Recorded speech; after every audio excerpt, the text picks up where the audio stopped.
යාළුවනේ මේ වෙද්දි ඩ්‍රෝන් වලට කුකුල් කකුල් හයි කරනවා කියලා ඔයාලා දැනගෙන හිටියේ නෑ නේද? මේ ක්‍රමය නිසා ඩ්‍රෝන් එකක් බිම දාන එක සිග්නල් අවුල් කරලා දැන් තියෙන සිග්නල් ජෑම වලින් කරන්න බෑ. මොකද මේ අලුත්ම ෆයිබර් ඔප්ටික් තාක්ෂණය නිසා වයර් එකක් කරා තමයි මේව පාලනය වෙන්නේ. මේ වයර් එක ප්‍රතිවාදීන්ගේ පැත්තේ ඉඳලා වැටිලා තියෙන නිසා ඒව කපන එකත් ලේසි වැඩක් නෙවෙයි. ඉතින් මේක නවත්තන්න දැන් තියෙන හොඳම විසඳුම තමයි පරණ තාලේ ෂොට් ගන් එකයි අඩි 100ක් වගේ දුරට දැල් විසි කරන්න පුළුවන් නෙට් ලොන්චර් තුවක්කුවයි. මේ වෙනකොටත් ඉදපිටියේ 10%ක් යදාගන්නේ මේ වයර් සහිත ඩ්‍රෝන්. ඉතින් මේ ක්‍රම දෙකම හැම වෙලාවෙම සාර්ථක නැහැ. ඉතින් ඒක නිසා වැඩේ දැන් තවත් දුරදිග ගිහිල්ලා තියෙන්නේ. මේ ඩ්‍රෝන් අහසේදීම එකිනෙකා විනාශ කරගන්න. හැබැයි ලොකුම අවුල තියෙන්නේ පාරායිනේ හැංගිලා ඉඳලා පහර දෙන ඇම්බුෂ් ඩ්‍රෝන් එක. මේව නවත්තන්නත් උඩින් ඇවිල්ලා දැල් දාන ඩ්‍රෝන් දැන් ඇවිල්ලා තියෙනවා.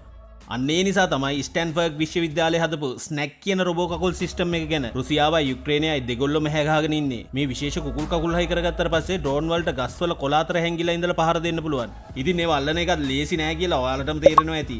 යාළුවනේ මේ ගැන දැනගෙන හිටියේ නැත්නම් අනිවාර්යෙන් වීඩියෝ එකට ලයික් එකක් දාන්න.